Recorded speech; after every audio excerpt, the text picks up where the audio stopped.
જય શ્રીમન નારાયણ. રામાનુજદાસ શ્રીમાન ગટ્ટુ વેણુગોપાલ સ્વામી દ્વારા વર્ણન કરેલ શ્રીમદ ભગવદ્ ગીતાનું ગુજરાતી ભાષાંતર હું આપને કહી રહી છું. અધ્યાય 10 વિભૂતિ યોગ. શ્લોક 37.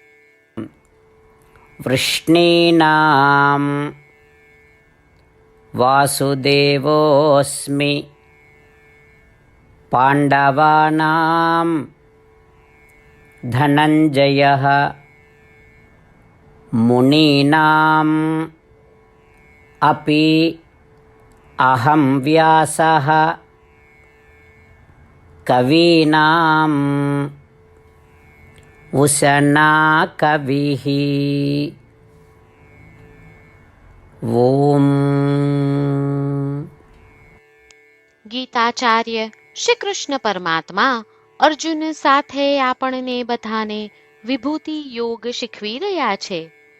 પરમાત્મા કહે છે, અર્જુન, વૃષ્ણી અર્થાત યાદવોના વંશજોમાં હું વાસુદેવ છું, પાંડવોમાં હું અર્જુન છું, ઋષિઓમાં હું મહર્ષિ વ્યાસ છું અને દ્રષ્ટાઓમાં હું શુક્રાચાર્ય છું. શ્રીમન નારાયણે પ્રત્યક્ષ રૂપે જ યાદવ વંશમાં વાસુદેવ સ્વરૂપે અવતાર લીધો હતો. શ્રી કૃષ્ણ પરમાત્મા કહે છે કે તેઓ તે વાસુદેવ છે અને તેઓ સ્વયં શ્રીમન નારાયણ છે જે વાસુદેવ રૂપે અવતર્યા છે. અર્જુન શ્રી કૃષ્ણ પરમાત્માનો પરમ ભક્ત છે અને અર્જુન શ્રી કૃષ્ણ પરમાત્મા પાસેથી સર્વે ઉપનિષદોનો સાર સમાન ગીતા પ્રાપ્ત કરવાથી ઘણો ધન્ય છે. શ્રી કૃષ્ણ પરમાત્મા કહે છે કે તેઓ અર્જુન છે અને તેમણે અર્જુનમાં પોતાનું ઉચ્ચ તત્વ રાખ્યું છે. મહર્ષિ વ્યાસે વેદોને એવા વિભાગોમાં વિભાજિત કર્યા છે કે જે શ્રીમન નારાયણનું સંપૂર્ણ જ્ઞાન આપે છે. મહર્ષિ વ્યાસે વિશ્વને શ્રેષ્ઠ મહાકાવ્યો અને કથાઓ પ્રદાન કરી છે જે વેદોની સરળ સમજણ માટે ઉપયોગી છે. શ્રી કૃષ્ણ પરમાત્મા કહે છે કે તેઓ મહર્ષિ વ્યાસ છે અને તેમણે મહર્ષિ વ્યાસમાં તેમનું તત્વ ઉચ્ચ રાખ્યું છે. શુક્રાચાર્ય એક અત્યંત વિદ્વાન ઋષિ હતા જે નીતિશાસ્ત્રના વિજ્ઞાનમાં તેમની કુશળતા માટે વિખ્યાત હતા. શ્રી કૃષ્ણ પરમાત્મા કહે છે તેઓ શુક્રાચાર્ય છે અને તેમણે શુક્રાચાર્યમાં પોતાનું તત્વ ઉચ્ચ રાખ્યું છે. ચાલો આપણે શ્રી કૃષ્ણ પરમાત્માના ઉપદેશોનું સ્મરણ કરીએ. જ્યારે પણ આપણે વાસુદેવનું નામ સાંભળીએ ત્યારે આપણે ઓળખીએ કે શ્રી કૃષ્ણ પરમાત્મા સ્વયં વાસુદેવ છે. જ્યારે પણ આપણે અર્જુન, મહર્ષિ વ્યાસ અને શુક્રાચાર્યના નામ સાંભળીએ ત્યારે આપણે તેમનામાં રહેલા શ્રી કૃષ્ણ પરમાત્માના ઉચ્ચ તત્વને ઓળખીએ. શ્રી કૃષ્ણ પરમાત્માનું શરણ લઈ આપણા જીવનને અર્થપૂર્ણ બનાવવાનો પ્રયાસ કરતા ચાલો આપણે બધા શ્રી કૃષ્ણ પરમાત્માના શબ્દોનું આ શ્લોક સ્વરૂપે પુનરાવર્તન કરીએ.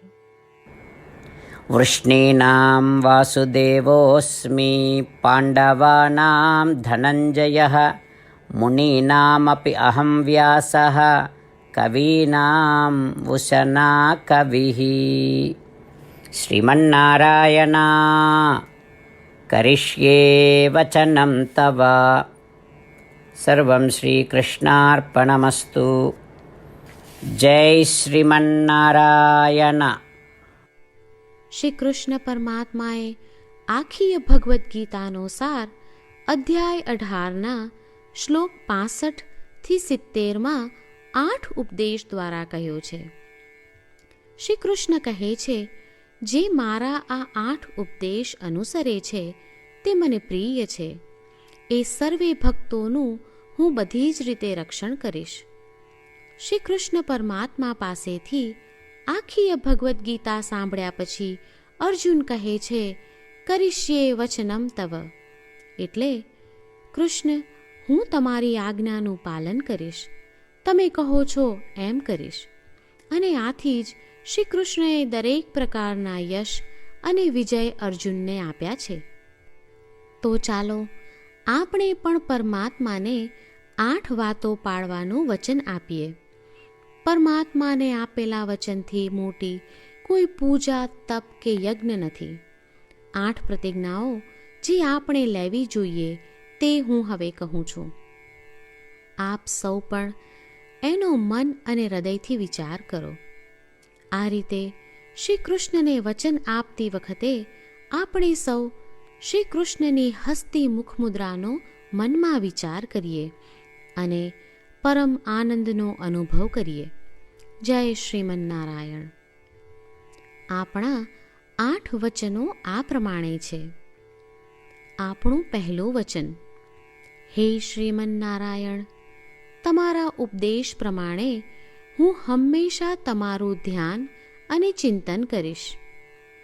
આપણું બીજું વચન: હે શ્રીમન્નારાયણ, તમે કહ્યું છે તેમ હું સદાય તમારી ભક્ત રહીશ. આપણું ત્રીજું વચન: હે શ્રીમન્નારાયણ, હું મારા કર્મો તમને સંતોષ થાય તેમ અને તમારી સેવા માટે કરીશ. આપણું ચોથું વચન: હે શ્રીમન્નારાયણ, તમે અનુસરવા કહ્યું છે તેમ મને પૂર્ણ શ્રદ્ધા છે કે હું તમારી છું. હું સદાય મારા હાથ જોડી તમને નમસ્કાર કરીશ, તમારી ભક્તિ કરીશ.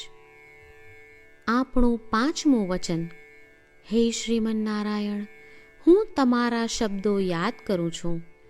મામેકમ શરણમ વ્રજ, તમે તમારી શરણમાં આવવા કહ્યું છે. શ્રીમન્નારાયણ, હું માત્ર તમારા જ શરણમાં છું.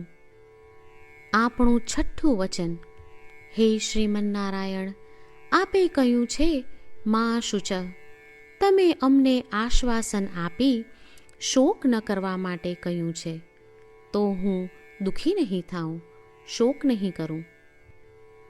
આપણું સાતમું વચન: હે શ્રીમન્નારાયણ, અમારા કલ્યાણ અર્થે આપે શ્રીમદ્ ભગવદ્ ગીતા રૂપી આશીર્વાદ આપી અમારા સૌ પર કૃપા કરી છે, તો હું દરરોજ ઓછામાં ઓછો 1 શ્લોક વાંચીશ અથવા સાંભળીશ એવો સંકલ્પ લઉં છું.